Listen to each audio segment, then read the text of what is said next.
6.2 का question number 4 है, solve रेक्टेंगुलेशन। ये भी क्वेश्चन नंबर 3 की तरह है। an is equal to an-1 plus 6an-2 for n greater than equal to 2, a0 is equal to 3, a1 is equal to 6। अब ये हमारे पास रेक्टेंगुलेशन है, इसको हमने सॉल्व करना है। मैंने इसको लिख लिया। सबसे पहला स्टेप क्या होता था कि हमने ए एन को लेट कर लेना है आर की पावर एन के। अब ए एन में से एक कम हो रहा है तो इसकी पावर में से भी एक कम होगा। एन में से दो कम हो रहे हैं तो आर n-2 आ जाएगा। अब ये तीनों हमारे पास आ गए। इनको ये तीनों जो हैं इसको इधर पुट कर लेते हैं। ए एन की जगह पे मैंने लिख लिया आर की power N is equal to an-1, तो इसकी जगह मैंने लिख लिया Rn-1 प्लस 6। इसकी जगह पे मैंने ये वाली लिख ली। अब हमने देखा कि इनमें से सबसे छोटी वैल्यू हमारे पास है Rn-2। इसमें से n में से एक कम हो रहा है, इधर दो कम हो रहे हैं, तो ये सबसे छोटी है। इसको मैंने डिवाइड कर लिया दोनों तरफ। इसको जब ऊपर लेके गए तो ये n एज इट इज़ आएगा। अब ये ऊपर जाके ये प्लस है तो ये माइनस हो गया, ये माइनस है तो ये ऊपर जाके प्लस हो जाएगा। इसी तरह ये भी ऊपर जाके ये माइनस हो जाएगा और ये प्लस हो जाएगा। प्लस ये दोनों कैंसिल हो गए, 6 आ गया। प्लस माइनस कैंसिल, आर का स्क्वायर आ गया इज इक्वल टू, ये दोनों कैंसिल, दो में से एक बाकी, इसकी पावर 1 रह गई, प्लस 6। इसको मैं इस साइड पे ले आई ताकि इक्वेशन बना सकें और इसमें से फैक्टर्स बना लें।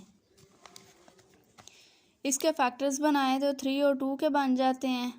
Are square minus 3r plus 2r minus 6 is equal to 0। R common लिया, r माइनस 3, इधर से 2 कॉमन ले लेते हैं तो r माइनस 3, इसके साथ प्लस है r प्लस 2, r माइनस 3।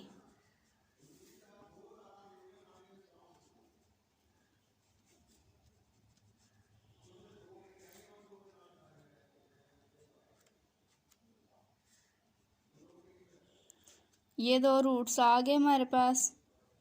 अब क्या करना है कि r के जो भी दो रूट्स आते हैं हम लोग उनके साथ उसकी इक्वेशन एक बनाते हैं जिसमें इस तरफ an लिखते हैं। और मेरे पास कौन कौन से आए हैं, -2 और 3 आए हैं। जो रूट्स आते हैं उनके साथ अल्फ़ा को हम मल्टीप्लाई करते हैं। फॉर एग्ज़ाम्पल मेरे पास ये पहला है तो मैं इसको अल्फ़ा 1 का नाम दूंगी और इसके ऊपर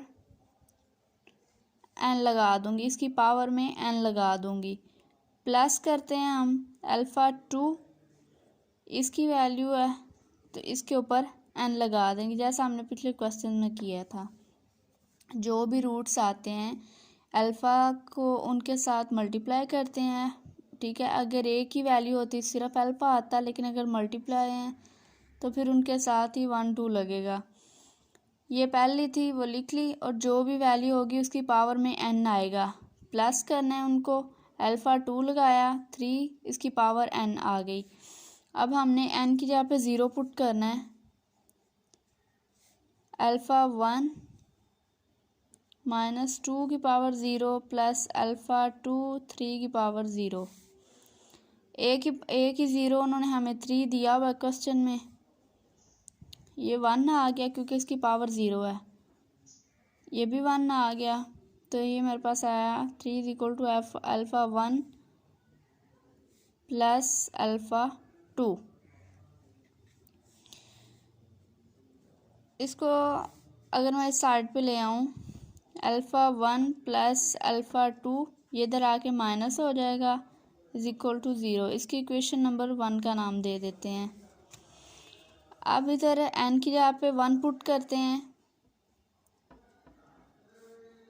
अल्फ़ा 1 -2 की पावर 1 प्लस अल्फ़ा 2 1, इसकी पावर 1 है तो ये एज इट इज़ आ जाएगा। इसको मल्टीप्लाई करें बाहर तो ये आ जाएगा -2 अल्फ़ा 1 प्लस 3α2। A1 की उन्होंने हमें 6 वैल्यू दी हुई है। अब अगर इसको भी साइड पे ले आए ताकि हमारे पास इक्वेशन बन जाए एक, -6 = 0, इक्वेशन नंबर 2। अब हमने यहाँ से इन दोनों इक्वेशंस को सॉल्व करके α1 और α2 की वैल्यूज़ निकालनी है। अब ये देखें, इसके साथ 2 है और इसके साथ मतलब ये कि सिंपल अगर हमने एक वैल्यू निकालनी है तो दूसरी को कट करना होगा। तो इसका मतलब है इसको या तो 3 से मल्टीप्लाई करें या 2 से। मैं इसको 2 से मल्टीप्लाई कर देती हूँ सारी इक्वेशन को। अगर मैं इसको 2 से मल्टीप्लाई करूँ तो ये बन जाएगा 2α1 + 2α2 -6 = 0। ठीक है, तो ये हमारे पास इक्वेशन नंबर 3 आ गई। अब हम इन दोनों को सॉल्व करके α1 और α2 की वैल्यू निकाल लेते हैं। अगर मैं इनको ऐड करूं 2α1 + 2α2 -6 = 0, ये वाली मैंने लिखी है। इसको अब मैं ऐड करूं -6, क्योंकि जब हम लोग सब्ट्रैक्ट करते हैं तो इनके साइन चेंज हो जाते हैं, लेकिन हमें यहाँ पे चेंज नहीं करना क्योंकि ऑलरेडी अगर हम प्लस करेंगे तो इसके साथ ही कैंसिल हो जाएगा। ये प्लस होके ये बन जाएगा 5α2, ये बन जाएगा -12 = 0। यहाँ से हम α2 की वैल्यू निकाल लेते हैं।